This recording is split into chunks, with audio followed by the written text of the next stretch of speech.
மனித உரிமை council America Israel விலகல். பூனைக்கு யார் மணி கட்டுவது? ஐநா மனித உரிமைகள் கவுன்சிலிருந்து விலகுவதாக அமெரிக்கா அறிவிச்சிருக்காங்க. அதற்கு பிறகு சில மணி நேரங்களிலேயே இஸ்ரேலும் ஐநா மனித உரிமைகள் கவுன்சிலிருந்து விலகுவதாக அறிவிச்சிருக்காங்க.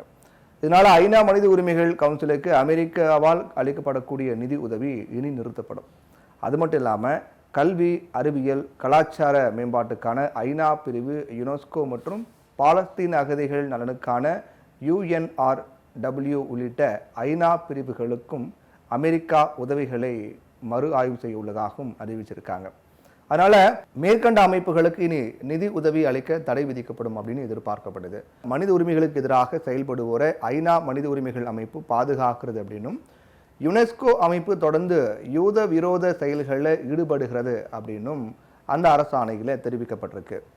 இரண்டாம் உலகப் போருடைய முடிவுக்கு பிறகு புதிதாக போர்கள் தொடங்குவதை தடுப்பதற்கும் சர்வதேச அமைதி மற்றும் பாதுகாப்பை நிலைநாட்டவும் ஐநாவுக்கு அமெரிக்கா ஆதரவு அளித்தாங்க.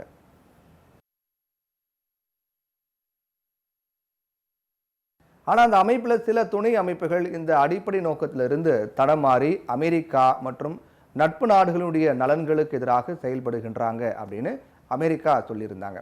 இஸ்ரேல் வெளியுறவுத்துறை அமைச்சர் கிடியோன் சர் வெளியிட்டிருக்கூடிய எக்ஸ் தளப்பதிவில் ஐநா மனித உரிமைகள் ஆணையத்திலிருந்து விலகும் அதிபர் டிரம்பின் முடிவை இஸ்ரேல் வரவேற்கிறது.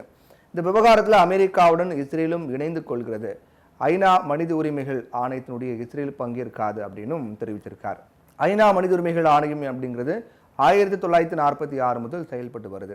2006ஆம் ஆண்டு மார்ச் 15ஆம் தேதி அன்று ஐநா பொது சபையானது இந்த ஆணையத்தின் பெயரை ஐக்கிய நாடுகள் சபையின் மனித உரிமைகள் ஆணையம் அப்படிங்கிறதிலிருந்து மாற்றி ஐநா மனித உரிமைகள் கவுன்சில் அப்படின்னு மாற்றுவதற்கு முடிவு பண்ணாங்க.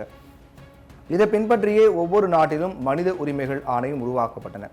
பாரிஸில் 1948ஆம் ஆண்டு கூடி வெளியிடப்பட்ட மனித உரிமைகள் பற்றிய பிரகடனத்தில் சம அந்தஸ்துடன் வாழக்கூடிய உரிமை, சுதந்திரம், கருத்து சுதந்திரம், சட்டத்திற்கு முன் சமநிலை, நகர்வு சுதந்திரம், பண்பாட்டு உரிமை, உணவுக்கான உரிமை, கல்வி உரிமை அப்படின்னு இதெல்லாமே முக்கியமானவை. மனிதனுடைய இன்றியமையாத தேவைகளான நீர், நிலம், காற்று, உறைவிடம், பிறப்பு மற்றும் வாழுதல் போன்றவைகளை அடிப்படையாக கொண்டும் அந்த நாட்டினுடைய மூல சட்டங்களையும் கருத்தில் கொண்டும் இந்த மனித உரிமைகள் மேலும் சிறப்பாக கட்டமைக்கப்படுகின்றன. இதன் அடிப்படையில் உருவானதுதான் ஐநாவின் மனித உரிமை ஆணையமாகும். ஆனால் இந்த ஆணையத்தினுடைய செயல்பாடுகள் அவ்வப்போது ஆதிக்கம் செலுத்தும் நாடுகளுக்கு சாதகமாகவே இருந்து வந்தன அப்படிங்கிறது மறுக்க முடியாத உண்மை. வளர்ச்சி அடைந்த நாடுகளுடைய நிலைமைகளை ஒப்பிட்டு வளரும் நாடுகளுடைய பணி சூழல்களையும் எல்லாம் விமர்சித்து மனித உரிமை மீறல் இருப்பதாக குற்றம் சாட்டுவதும் வாடிக்கையாக இருந்தது. அதே நேரத்தில் அமெரிக்கா, ஐரோப்பிய நாடுகளின் காலனி நாடுகளில் மக்கள் மிகவும் மோசமாக நடத்தப்பட்டதையும் இந்த ஐநா மனித உரிமைகள் ஆணையம் பெரும்பாலும் கண்டுகொண்டதே கிடையாது. இலங்கையில் உள்நாட்டு போர் முடிவுக்கு 12 ஆண்டுகளாகியும் அங்கு பல இடங்களில் அப்பட்டமான மனித உரிமைகள் மீறப்படுவதாக ஐநா மனித உரிமைகள் கவுன்சில் தீர்மானத்தில் குற்றம் சாட்டப்பட்டது. இது கடந்த 2021ஆம் ஆண்டு பிப்ரவரி மாதம் நிறைவேற்றப்பட்ட தீர்மானமாகும்.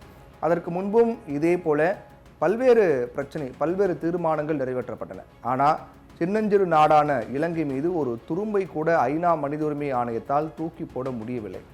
இதன் பின்னணியில் ஆசிய பேரரசுகள் இருந்தன என்பதையும் மறுக்க முடியாது. இதே மனித உரிமை அமைப்பை பயன்படுத்தி அமெரிக்காவும் பிற நாடுகளை மிரட்டி குளிர் காய்ந்த ஒரு காலமும் இருந்தது. இருந்தபோதிலும் அவ்வப்போது நிறைவேற்றப்படக்கூடிய தீர்மானங்கள் மனித உரிமை வேடம் போடும் நாடுகளை அம்பலப்படுத்தியதையும் மறுக்க முடியாது. இப்போ யூதர்களுக்கு எதிராக தீர்மானங்கள் கொண்டு வரப்படுவதாலும், சீனா இதன் பின்னணியில் இருந்து செயல்படுவதாலும் அமெரிக்காவும் இஸ்ரேலும் இந்த அமைப்பிலிருந்து விலகி இருக்கின்றாங்க. எப்படியாயினும் ஐநா மனித உரிமை அமைப்பு செயலிழந்து போவதை யாரும் ஏற்க முடியாது. உலகளாவிய இந்த அமைப்பை சீர்திருத்தி அமைக்க வேண்டும். அதற்கென தனி அதிகாரம் படைத்த சட்ட திட்டங்களை உருவாக்க வேண்டும். மனித உரிமை தீர்மானத்தை வீட்டோ செய்யும் அதிகாரம் வல்லரசுகளுக்கு இருக்கவே கூடாது. அப்படி செயல்பட்டால் நிச்சயமாக மனித உரிமை அமைப்பின் நோக்கம் நிறைவேறும். வல்லரசுகளுக்கு மட்டுமல்ல, இந்தியா போன்ற பேரரசுகளுக்கும் கூட இந்த விஷயத்தில் தயக்கம் இருப்பதாகவே தெரியுது.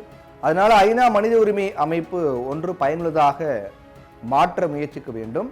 இல்லைனா அந்த அமைப்பை கலைத்து விடலாம். ஆனால் இதனால பேரிழப்பு அப்படிங்கிறது வளரும் நாடுகளுக்கு தான் என்பதையும் கவனத்தில் கொள்ள வேண்டும். பூனைக்கு யார் மணி கட்டுகிறார்கள் அப்படிங்கிறது பார்ப்போம்.